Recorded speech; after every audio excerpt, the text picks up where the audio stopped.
Good evening student, axis institute के online platform पर आपका स्वागत है। और आज के क्लासों में हम आपके साथ शेयर करने वाले हैं जैन धर्म के बारे में। जैन धर्म के बारे में समस्त बातें जो विभिन्न परीक्षाओं में इनसे प्रश्न आते हैं। ये जो जैन धर्म या इतिहास एक ऐसा विषय होता है जो किसी एक परीक्षा को टारगेट करके नहीं तैयारी होता है। इसमें जो मैं इंफॉर्मेशन आपको देने जा रहा हूं वो एक ही साथ अनेक परीक्षाओं में काम आएगा। आप पीजीटी, टीजीटी के एग्जाम के लिए भी ये काफी महत्वपूर्ण चैप्टर होता है। साथ ही आप नेट जेआरएफ की तैयारी कर रहे हो उसमें भी मददगार होगा। साथ ही आप सिविल सर्विस की तैयारी कर रहे हो उसमें भी मददगार होगा। इसके अतिरिक्त जो अन्य परीक्षाएं हैं जो एसएससी कंडक्ट करती है उन परीक्षाओं में भी आपको काफी मददगार साबित होगा। तो आज हम लोग जैन धर्म के बारे में पढ़ते हैं और जैन धर्म का एक सूक्ष्म अवलोकन करते हैं। जैन धर्म में क्या बातें हैं, कौन कौन से प्रश्न, किस प्रकार के प्रश्न आ सकते हैं, इस पर हम चर्चा करने जा रहे हैं। ठीक है, तो आज के क्लासों में हम लोग जैन धर्म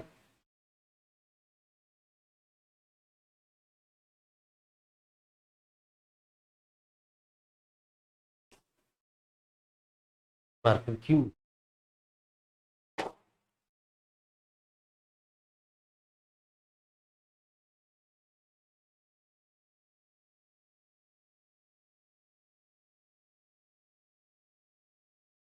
तो आज हम लोग जैन धर्म के बारे में जानेंगे।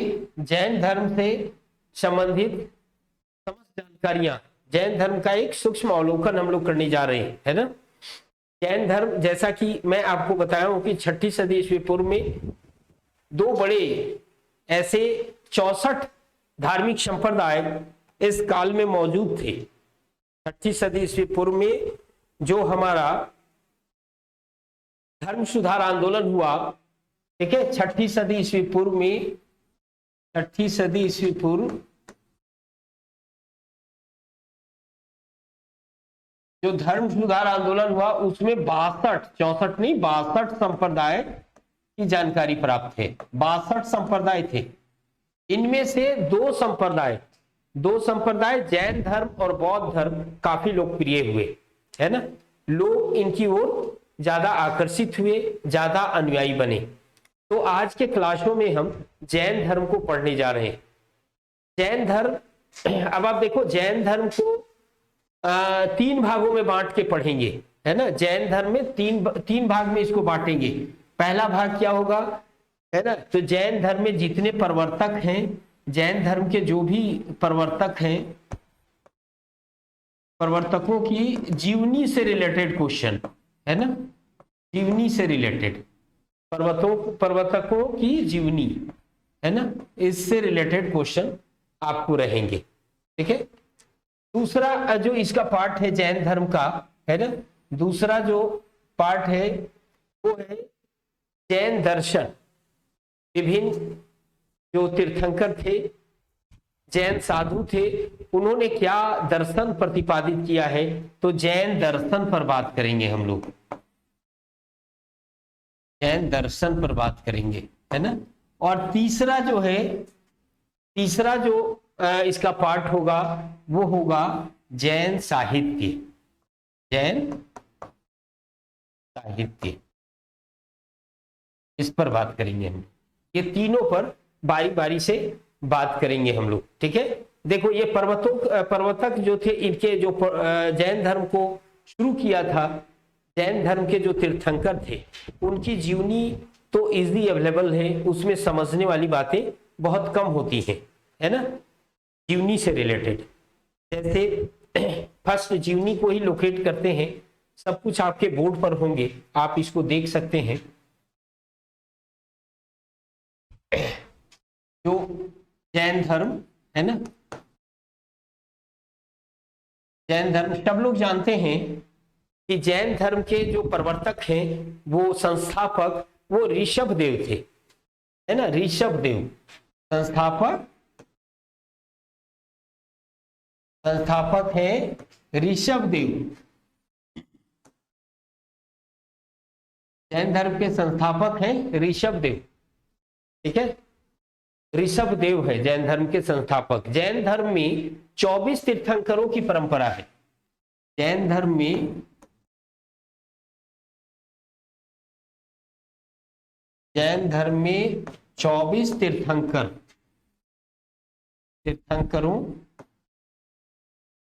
की परंपरा है। 24 तीर्थंकरों की परंपरा है ना। अब ये 24 तीर्थंकर जो हैं, ठीक है, 24 तीर्थंकर हैं।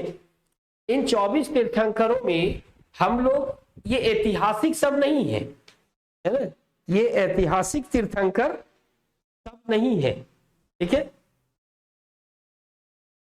ऐतिहासिक कहने का मतलब कि जिनके बारे में इतिहास में विशेष रूप से बताया गया हो, या जिनके बारे में हम लोग कुछ जानते हो, है ना। तो जैन धर्म के जो शुरुआती प्रवर्तक हैं, उनके बारे में इतिहास में कहीं कुछ नहीं, इनके नाम के सिवा, इनके नाम जानने के सिवा और हमारे पास कोई जानकारियां नहीं है, ठीक है, इन तीर्थंकरों के बारे में। लेकिन 22वें तीर्थंकर से, ठीक है, 22वें, 23वें या 23वें तीर्थंकर, 22वें को भी पूरी जानकारी नहीं है, लेकिन 23वें तीर्थंकर से ऐतिहासिक तीर्थंकर हम उनको कहते हैं, मतलब पार्श्वनाथ। 23वें कौन है? पार्श्वनाथ। पार्श्वनाथ 23वें थे, है ना। पार्श्वनाथ पहले ऐतिहासिक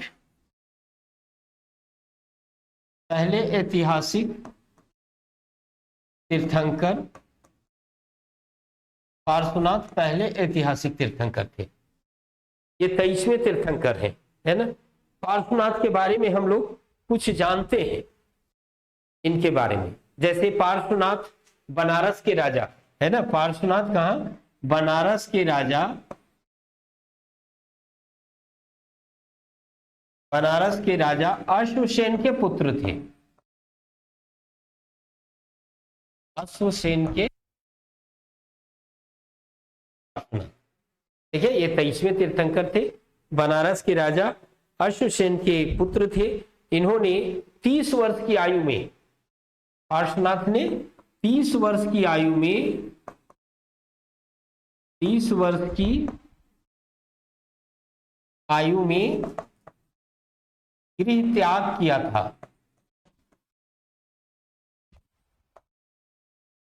30 वर्ष की आयु में इन्होंने गृह त्याग किया था, पार्श्वनाथ ने 30 वर्ष की आयु में, ठीक है। और फिर इनको ज्ञान की प्राप्ति हुई थी, ठीक है, बनारस, ये पार्श्वनाथ को। और 100 वर्ष की अवस्था में, 100 वर्ष की आयु में इन्होंने, इनकी मृत्यु 100 वर्ष की आयु में हुई थी। 100 वर्ष की आयु में, 100 वर्ष की आयु में समेत शिखर, समेत शिखर पर का निर्वाण, इन्होंने निर्वाण प्राप्त किया। इन्होंने निर्वाण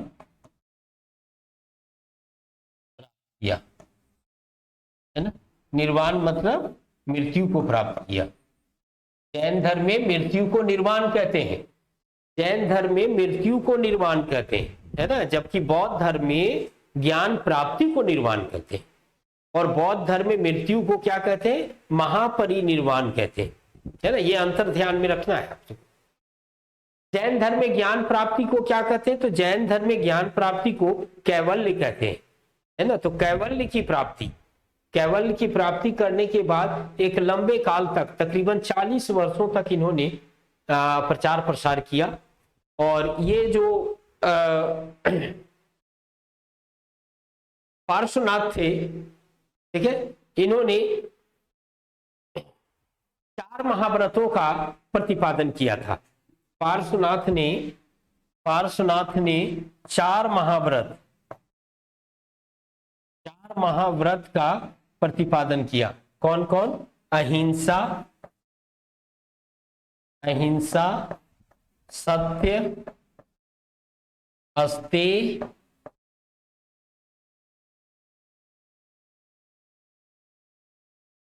अपरिग्रह। ठीक है, ये चार महाव्रत हैं का प्रतिपादन बनारस के राजा अशोकसेन के पुत्र पार्श्वनाथ ने किए थे, जो 23वें तीर्थंकर थे। ठीक है, अहिंसा, सत्य, अस्तेय और अपरिग्रह। इसमें जैन धर्म में आपको ध्यान रखना है, अहिंसा सबसे बड़ा महाव्रत था इनका। अहिंसा का बड़ी कड़ाई से पालन करते थे ये लोग। ठीक है, तो पार्श्वनाथ से थोड़ी जानकारी हमें मिलती है। इनके पहले जितने तीर्थंकर हैं उनके बारे में हमें विशेष ज्ञान नहीं है, इतिहास में ही नहीं है ना। ऐसा नहीं कि आपके क्लासेस में वो इंफॉर्मेशन पास नहीं कर रहे, ऐसा नहीं है, इतिहास में ही उपलब्ध नहीं।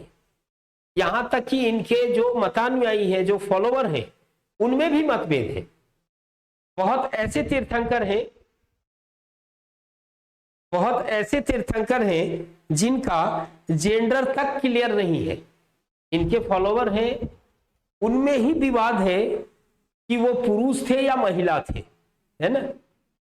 इनका जो दो संप्रदाय था, जैन धर्म दो संप्रदाय में बटा था। ठीक है, श्वेतांबर और दिगंबर।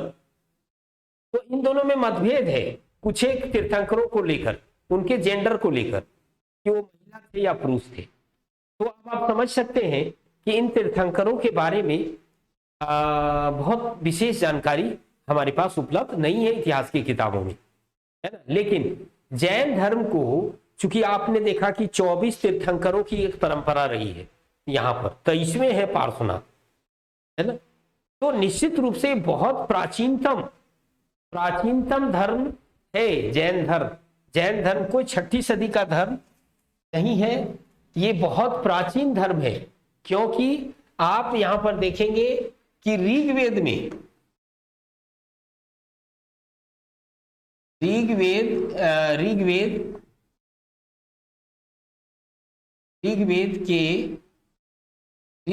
के केसी सूक्त में, ऋग्वेद के केसी सूक्त में ऋषभदेव पहले तीर्थंकर जो है, ऋषभदेव, केसी सूक्त में ऋषभदेव व अरिष्टनेमी का वर्णन है। अरिष्टनेमी का लेख है ना। तो देखो, जैन धर्म को, इसकी प्राचीनता को हम ऋग्वैदिक काल तक तो ले ही जा सकते हैं, क्योंकि ऋग्वेद में ये बातें कही गई हैं, है ना। लेकिन हम सीधा सीधे ऐसा नहीं कह सकते कि ऋग्वेद काल में ये था। तो ऋग्वेद काल में तो भाई सब स्थिति अच्छी थी, है ना। बात को समझिए, ऋग्वेद काल में तो सारे सिचुएशन अच्छे थे। तो उस समय धर्म सुधार की बात तो थी ही नहीं। धर्म सुधार किसमें हुआ? वैदिक धर्म में जो बुराइयां आ गई थी उसको दूर किया गया। जैन धर्म, बौद्ध धर्म या इस तरह के जो और धार्मिक संप्रदाय थे, तो ऋग्वैदिक काल में वर्णन जरूर मिलता है। लेकिन हम लोग ऐसा नहीं कह सकते कि जैन धर्म ऋग्वेद इतना ही पुराना है ना।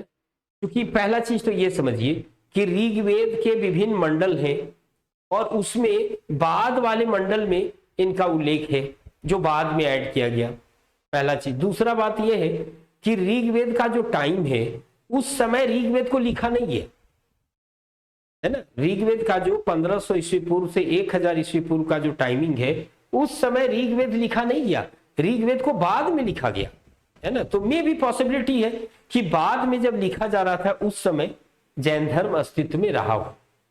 ठीक है, और वहां पर मेंशन किया गया है, कहां पर? ऋग्वेद के केसी सूक्त में, है ना। ऋग्वेद के कहां पर? ऋग्वेद के केसी सूक्त में, ऋग्वेद के केसी सूक्त में, है ना। ऋग्वेद के केसी सूक्त में वर्णन है किनका? पहले तीर्थंकर ऋषभ देव का, ये फर्स्ट है, ये फर्स्ट है और ये 22वें है ना, ये 22वें है, 22वें तीर्थंकर है।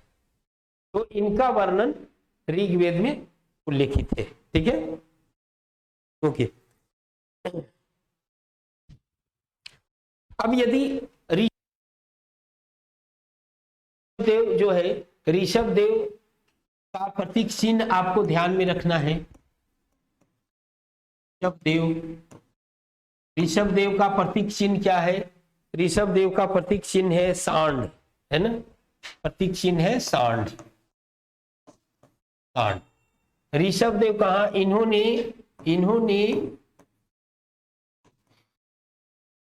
कैलाश पर्वत पर अपने प्राण त्यागे थे।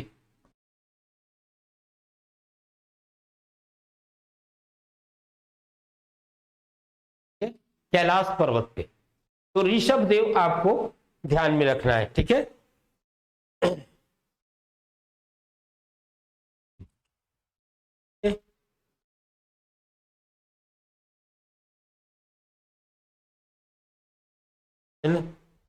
पार्श्वनाथ हम लोगों ने पढ़ा, तो पार्श्वनाथ का सर्प फन प्रतीक क्या है? पार्श्वनाथ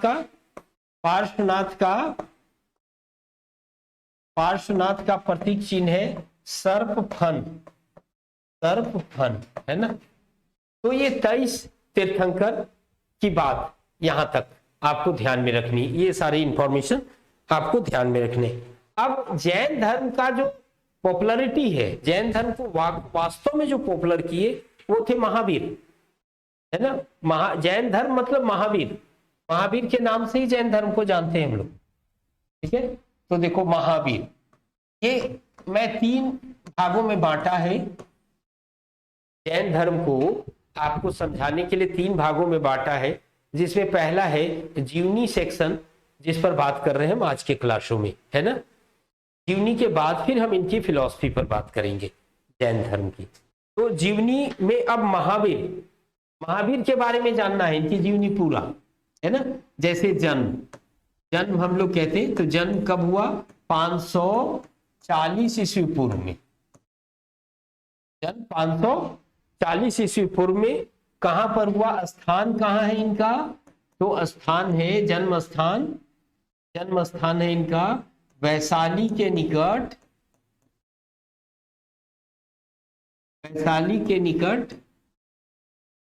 कुंडग्राम में। वैशाली के निकट कुंडग्राम में इनका जन्म हुआ। वैशाली के निकट कुंडग्राम में इनका जन्म हुआ, है ना। ये इनका कुल जो था ज्ञात्रिक था। कुल क्या था इनका? यात्रिक कुल के थे। ठीक है, इनके बचपन का नाम, महावीर के बचपन का नाम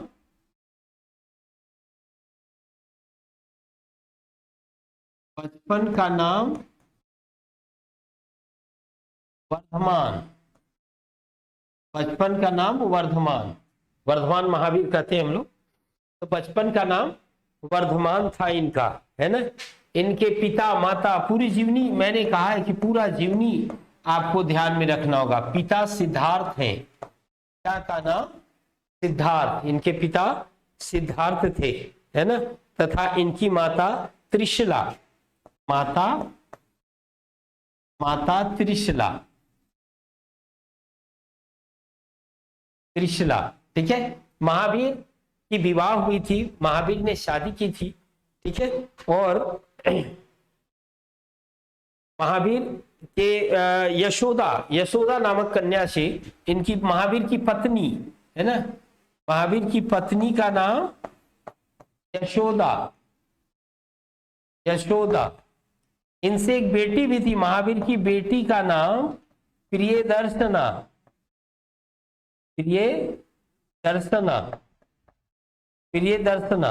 ठीक है, इनका दामाद जमाली, बेटी की शादी किए होंगे, है ना, तो इनका दामाद जमाली। देखो सारा जीवनी महावीर से रिलेटेड है ना। ये जीवनी आपको ध्यान में रखना है। जामाली का नाम इसलिए यहां पर पढ़ा रहे हैं आपको कि जामाली महावीर का पहला फॉलोवर बना था, पहला अनुयायी बना था महावीर। ठीक है, महावीर से जामाली को देखो, जामाली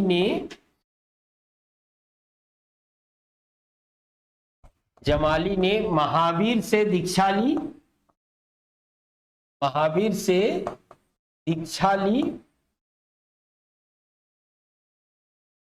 और एक नया संप्रदाय को जन्म दिया, है ना, और एक अलग संप्रदाय बहुरतवाद चलाया। जमाली ने एक अलग संप्रदाय चलाया था, बहुरतवाद संप्रदाय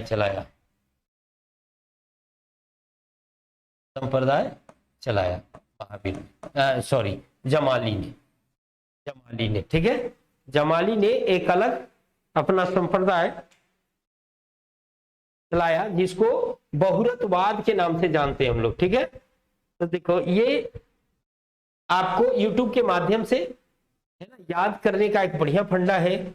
आप जब कहीं अपनी जरूरत के हिसाब से इसको देखते रहिए और याद करते रहिए, है ना। देखो जैसे फिर से मैं रिपीट कर रहा हूं, जन्म देखिए 540, जन्म स्थान वैशाली के निकट कुंडग्राम, कुल ज्ञात्रिक, है ना, बचपन का नाम वर्धमान, पिता सिद्धार्थ, माता त्रिशला, पत्नी यशोदा, ठीक है, और बेटी प्रियदर्शना और दामाद जामाली। जामाली ने पहला अनुयायी बना था और एक अलग संप्रदाय, बहुरतवाद संप्रदाय इन्होंने चलाया था, महावीर ने चलाया था। ठीक है, तो इस तरह से महावीर की जीवनी है ना। अब महावीर अपने जीवन में अपने बड़े भाई, है ना, महावीर अपने बड़े भाई की अनुमति से, ठीक है, महावीर अपने बड़े भाई की अनुमति से गृह त्याग किया था।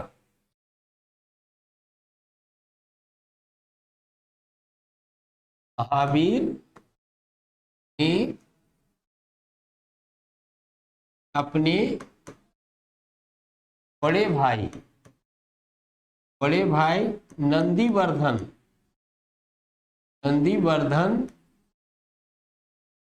की अनुमति से,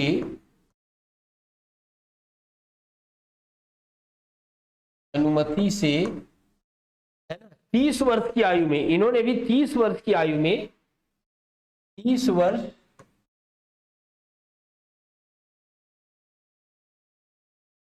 वर्ष की आयु में गृह त्याग किया था।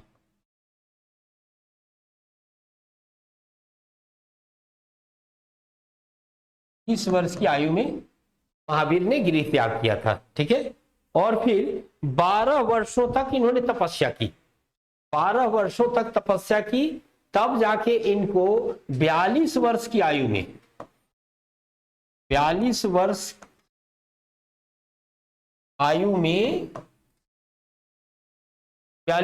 की आयु में इन्हें ज्ञान की प्राप्ति होती है रिजुपालिका नदी के तट पर। कहां पर? 42 वर्ष की आयु में रिजुपालिका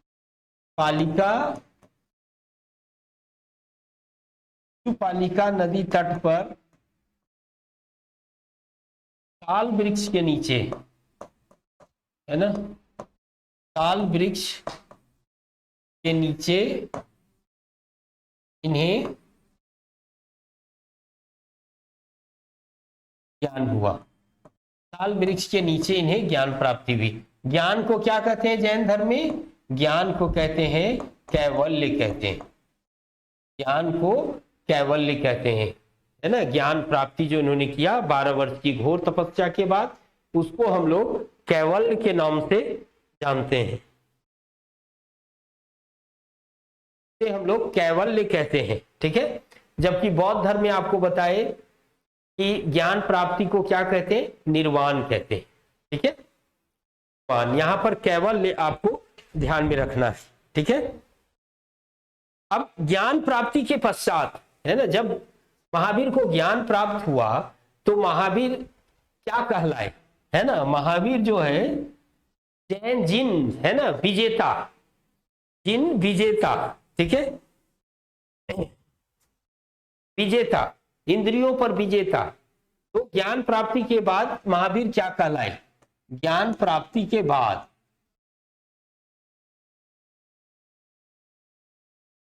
ज्ञान प्राप्ति के बाद, ज्ञान प्राप्ति के बाद, ज्ञान प्राप्ति के बाद क्या क्या कहला रहे?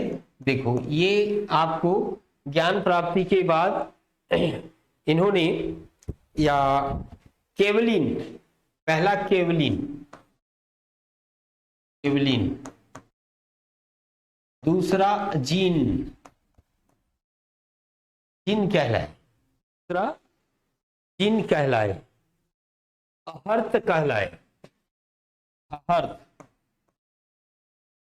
और ग्रंथ कहलाए, ग्रंथ कहलाए। महावीर ये चार नाम से संबोधन किए, ठीक है, केवलिन, इन, अहर्त, निग्रंथ। ये सब का ना मीनिंग कभी जब भी पूछता है ना, कि जैन धर्म में प्रयुक्त अहर्त का क्या अर्थ है, जीन का क्या अर्थ है, केवलिन का क्या अर्थ है ना। क्योंकि ज्ञान प्राप्ति के बाद इन्होंने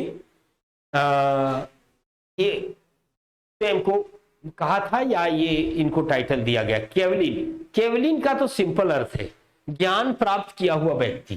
केवलिन का मतलब होता है ज्ञान प्राप्त किया, ज्ञान प्राप्त किया व्यक्ति।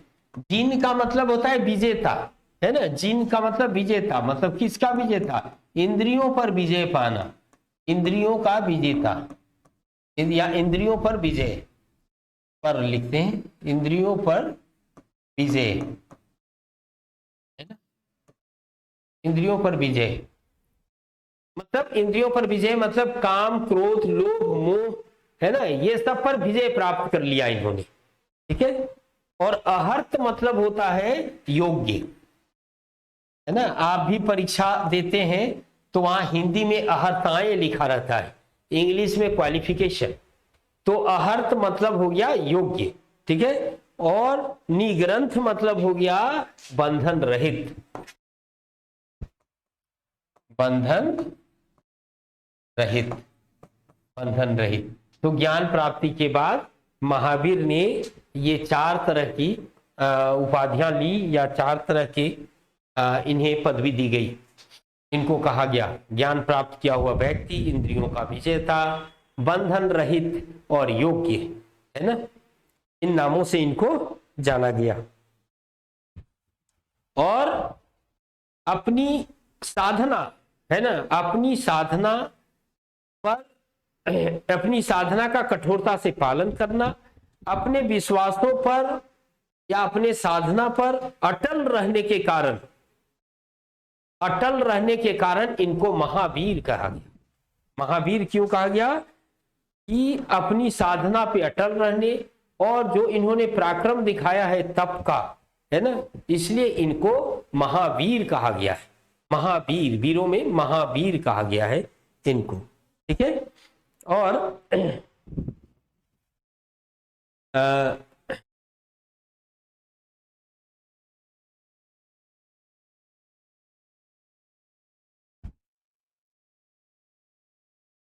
ठीक है। अब जैन धर्म को जो है, जैन धर्म जैसा कि हमने अभी आपको बताया कि भाई ऋषभ देव इसके संस्थापक थे, है ना, वो संस्थापक थे। लेकिन जैन धर्म का वास्तविक संस्थापक किसको माना जाना चाहिए? जैन धर्म का, क्योंकि पॉपुलैरिटी मिली है, जैन धर्म के वास्तविक संस्थापक, वास्तविक संस्थापक, जैन धर्म के वास्तविक संस्थापक कौन थे? महावीर थे, महावीर थे। जैन धर्म के वास्तविक संस्थापक महावीर थे, ठीक है ना। जैसे जैन धर्म की यदि 24 तीर्थंकरों की परंपरा को हम लोग मानते हैं, तो 24 तीर्थंकरों की परंपरा को यदि मानते हैं तो इतिहास में कालदोष एक उत्पन्न हो जाएगा, और इतिहास में इन तीर्थंकरों का कालक्रम निर्धारित करना बड़ा कठिन हो जाएगा, है ना। इसलिए जैन धर्म का वास्तविक संस्थापक ऋषभ देव को न मानते हुए महावीर को मानना चाहिए, ताकि काल दोष की जो समस्या है उससे बचा जा सके, है ना। काल दोष इस मामले में कि यदि जैन धर्म 24 तीर्थंकर की परंपरा मानते हैं, तो इनके प्रारंभिक तीर्थंकरों का जो काल हम मान सकते हैं वो तकरीबन 900 ईस्वी पूर्व, 900 ईस्वी पूर्व जाना होगा, है ना। 900 ईस्वी पूर्व, और 900 ईस्वी पूर्व में गंगा घाटी में आपको महाजनपद का काल था, विभिन्न महाजनपद यहां पर अस्तित्व थे, है ना। तो फिर वहां से धर्म सुधार की बात करना या वहां से फिर सीक्वेंस को लाना ये संभव नहीं है, कारण शुरुआती 15 तीर्थंकर जो है ना वो गंगा घाटी क्षेत्र से ही है, ठीक है। तो इसलिए महावीर को वास्तविक संस्थापक मानना चाहिए, ठीक है।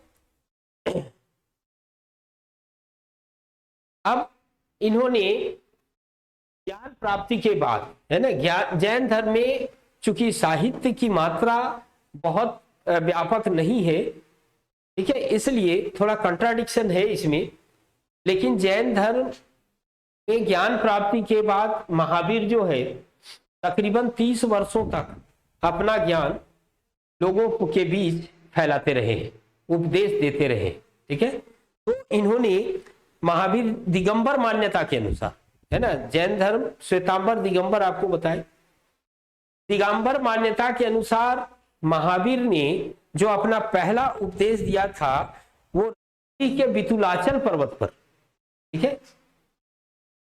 दिगंबर संप्रदाय के अनुसार, दिगंबर संप्रदाय के अनुसार, है ना, महावीर का प्रथम उपदेश बितुलाचल पर्वत,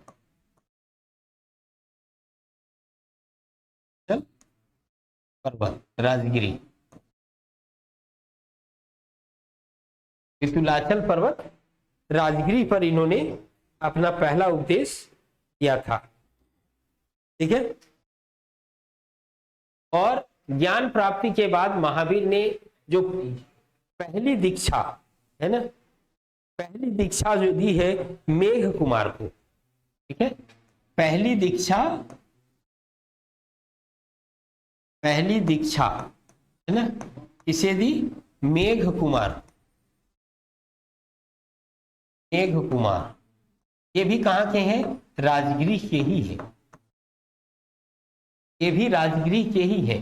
पहली दीक्षा मेघ कुमार को इन्होंने दिया था, ठीक है।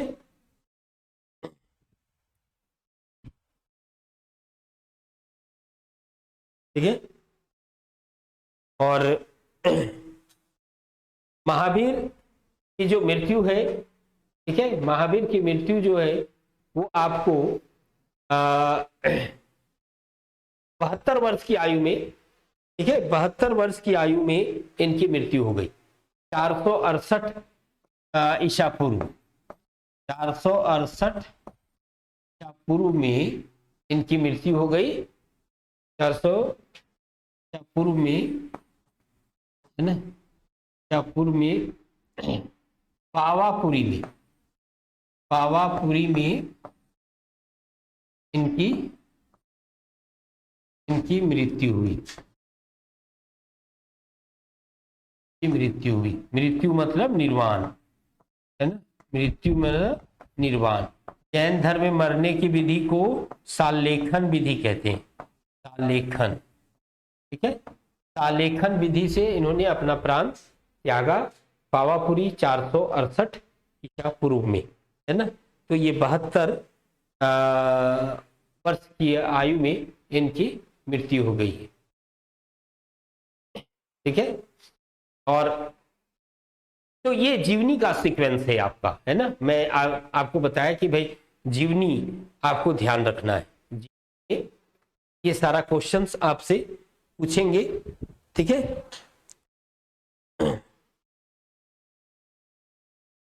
महावीर के बाद जीवनी सेक्शन में एक और चीज यहां पर ऐड करेंगे हम लोग, है ना, कि महावीर ने 11 गण की स्थापना की थी। जैन संघ जिसको कहते, जैन संघ, जैन संघ, है ना, जैन संघ। तो इनकी संख्या कितनी थी? 11 जैन संघ थे। महावीर ने ही इसको स्थापित कराया था। 11 जैन संघ थे और 11 जैन संघ। और कह सकते हैं महावीर ने अपने समस्त अनुयायियों को, अपने समस्त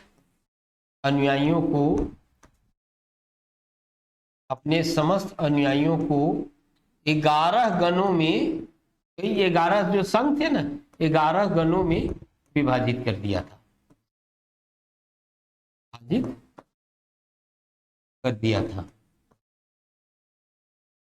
विभाजित कर दिया था, 11 गणों में विभाजित कर दिया था, ठीक है। जो जिनका दायित्व था कि भाई धर्म प्रचार करना है, जैन धर्म का प्रचार प्रसार करना है। 11 गणों के अलग अलग प्रधान होते थे और उन प्रधानों के नेतृत्व में जैन धर्म का प्रचार प्रसार किया जाता था, ठीक है।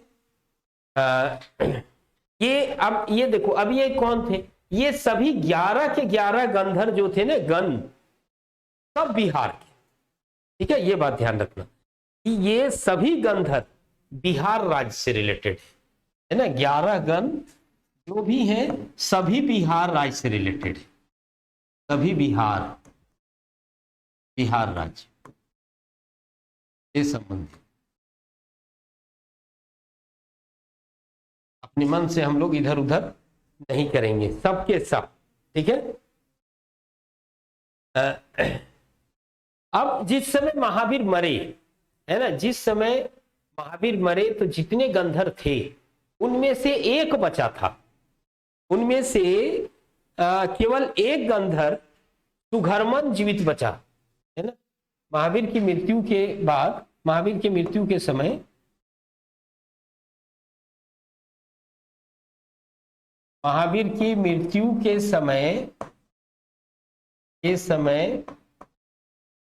मात्र सुघर्मन जीवित था, सुघर्मन जीवित था, है ना। सुघर्मन जीवित था, जो यही सुघर्मन उसके बाद जैन धर्म का या जैन गणों का प्रथम अध्यक्ष बनेगा और फिर जैन धर्म का प्रचार प्रसार की जिम्मेदारी लेगा। सुघर्मन, महावीर के बाद जैन धर्म का प्रधान कौन बना? तो सुघर्मन बना। ये बताने के लिए इतनी सारी बातें मैंने आपको बताई। महावीर के मरने के बाद जैन धर्म का प्रमुख कौन बना? तो सुघर्मन बना, क्योंकि एकमात्र यही गंधर बचा था जीवित जो बना, है ना।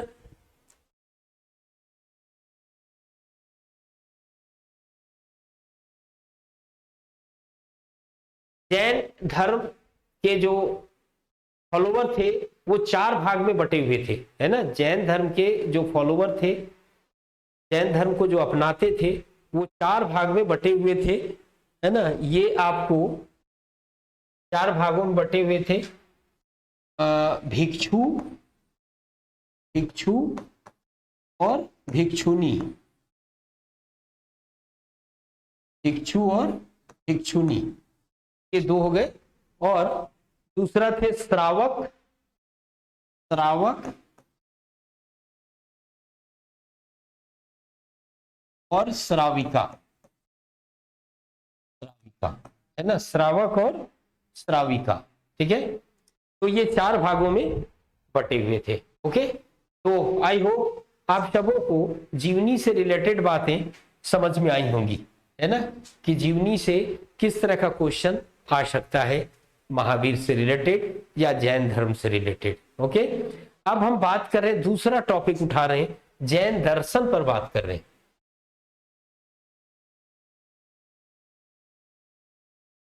जैन दर्शन, जैन दर्शन पर हम लोग बात करने जा रहे हैं, जैना फिलॉसफी, है ना। तो जैन दर्शन में मैं आपको बताया कि जैन धर्म में 5 महाव्रत, ठीक है। जैन दर्शन में क्या है, 5 महाव्रत हैं, महाव्रत, 5 अनुव्रत है, 5 अनुव्रत है, ठीक है, 5 अनुव्रत है। के साथ साथ जैन धर्म में त्रिरत्न की भी बात कही गई है ना। जैन धर्म में त्रिरत्न की भी बात कही गई है। जैन धर्म त्रिरत्न,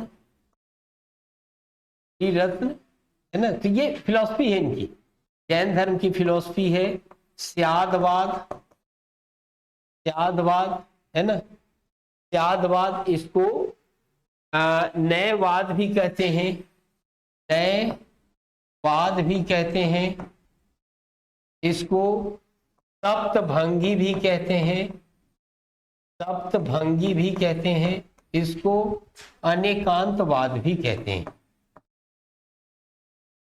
अनेकांतवाद भी कहते हैं। तो ये जैन दर्शन की जो फिलॉसफी है वो इन्हीं में बटा हुआ है, इन्हीं के आधार पर आपको पढ़ना है, ठीक है। अब जैन दर्शन में जो 5 महाव्रत, 5 महाव्रत में 4 तो पार्श्वनाथ ने बताए थे, 4 महाव्रतों का प्रतिपादन तो पार्श्वनाथ ने किया था। 4 महाव्रत कौन कौन है, अहिंसा, सत्य है ना, अस्तेय, अस्तेय और अपरिग्रह, अपरिग्रह। 5वां महाव्रत किसने जोड़ा, महावीर ने जोड़ा, और वो था ब्रह्मचर्य। 5वां महाव्रत ब्रह्मचर्य था, जिसे किसने जोड़ा, महावीर ने जोड़ा।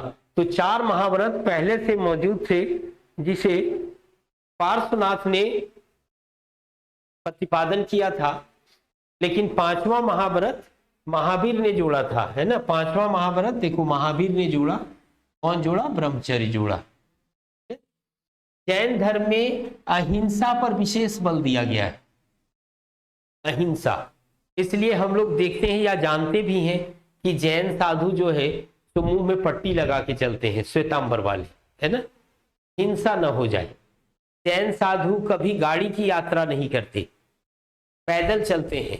जैन साधु कभी शाम के बाद भोजन नहीं करते हैं, ड्यू टू अहिंसा का पालन करते हैं, है ना। तो अहिंसा की बात यहाँ आपको ध्यान रखना है, सबसे, है ना, सबसे प्रमुख अहिंसा की बातें जैन धर्म में काफी प्रसिद्ध थी, और अहिंसा का पालन बड़ी कठोरता से किया जाता था, ठीक है।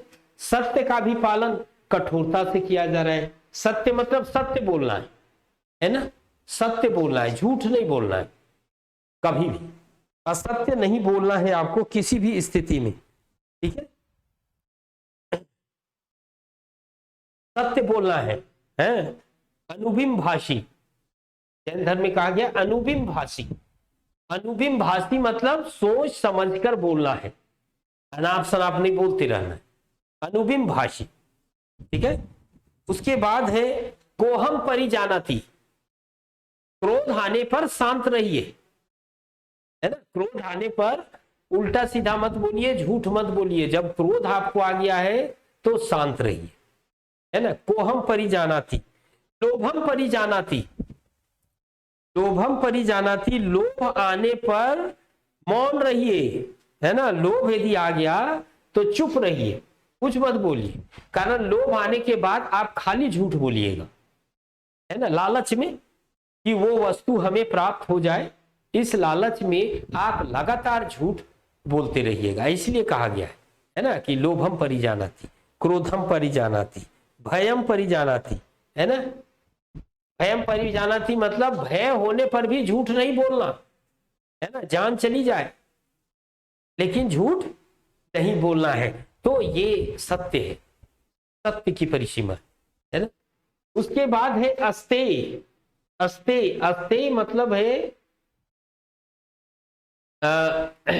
अस्तेय मतलब है कि आपको चोरी नहीं करना है, सीधा सी बात, चोरी नहीं करना है ना। चोरी करने का मतलब यहाँ बैंक डकैती नहीं है या रोड रॉबरी नहीं है। कहने का अर्थ ये है कि आप किसी भी दूसरी चीज, दूसरे लोगों की वस्तु, उनकी बिना इजाजत का उपयोग न करें, है ना, बिना इजाजत का उपयोग आप न करें, उसी को कहा गया है चोरी। और जब अपरिग्रह कहते हैं, अपरिग्रह मतलब धन संचय नहीं करना है, धन जमा नहीं करना है ना। धन जमा करने से ये लोभ मोह क्रोध सब आएगा, लालच आएगा, है ना, लोग, ठीक है। धन संचय से आप बुरे कार्यों की ओर प्रवृत्त होते हैं। तो इसीलिए जैन धर्म वालों का कहना था कि भाई धन संचय नहीं करना है। तो ये 4 महाव्रत का प्रतिपादन पार्श्वनाथ ने किया था। 5वां महाव्रत ब्रह्मचर्य है, जो कि महावीर ने दिया। ब्रह्मचर्य का अर्थ आप समझते हैं कि विवाह न करना, है ना, ब्रह्मचर्य का पालन करना। तो ये ब्रह्मचर्य, ये 5 महाव्रत। तो अब इतनी चर्चा के बाद आपको इतना तो जरूर आइडिया लगा होगा कि इतना कठोरता से पालन करना बड़ा मुश्किल है ना। इसलिए आप समझिए कि इन 5 महाव्रत का पालन यदि जैन साधुओं के द्वारा किया जा रहा है, तो जैन साधु इसका पालन करेंगे तो बड़ी तत्परता से करेंगे, बड़ी कठोरता से करेंगे, इसलिए यह महाव्रत है। और जब इन्हीं व्रतों का पालन आम आदमी करता है, तब वो क्या हो जाता है, अनुव्रत हो जाता है ना। यही जो है ये 5 अनुव्रत, ये अनुव्रत है, सब अनुव्रत है ना। ये 5 अनुव्रत है जैन धर्म। मतलब जब जैन साधु इन व्रतों का पालन करे तो वो महाव्रत, और जब आम आदमी इसका पालन करे तो हो जाएगा अनुव्रत हो जाएगा, है ना। ये अनुव्रत आपको ध्यान में रखना है, ठीक है। अब जैन धर्म में देखो, जैन धर्म में त्रिरत्न की बात कही गई है, 3 रत्न, है ना, त्रिरत्न की बात कही गई है जैन धर्मों में। और त्रिरत्न का क्या क्या है, सम्यक ज्ञान, त्रिरत्न में क्या क्या है,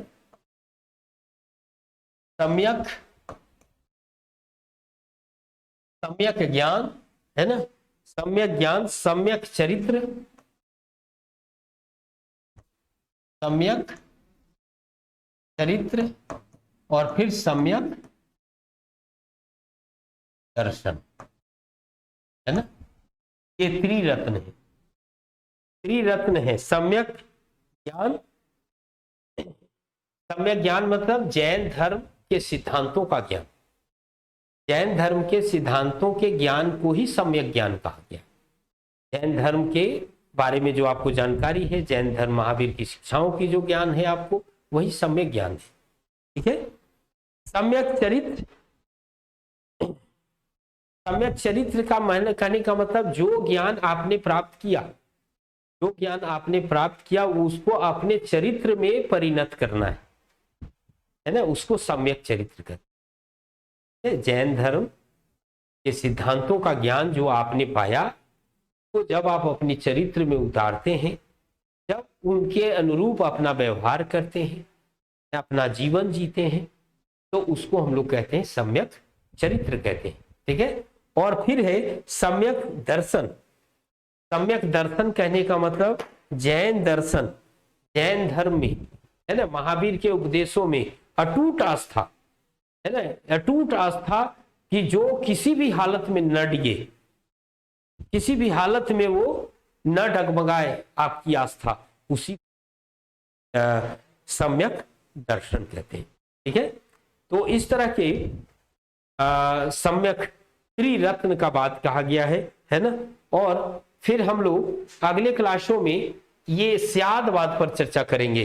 स्यादवाद, नयवाद, सप्तभंगी या अनेकांतवाद जैन धर्म में क्या था, और जैन धर्म के धर्म को हम लोग आगे बढ़ाएंगे अगले क्लासों में, है ना। जैन धर्म को आगे बढ़ाएंगे और फिर जैन साहित्यों पर प्रकाश डालेंगे।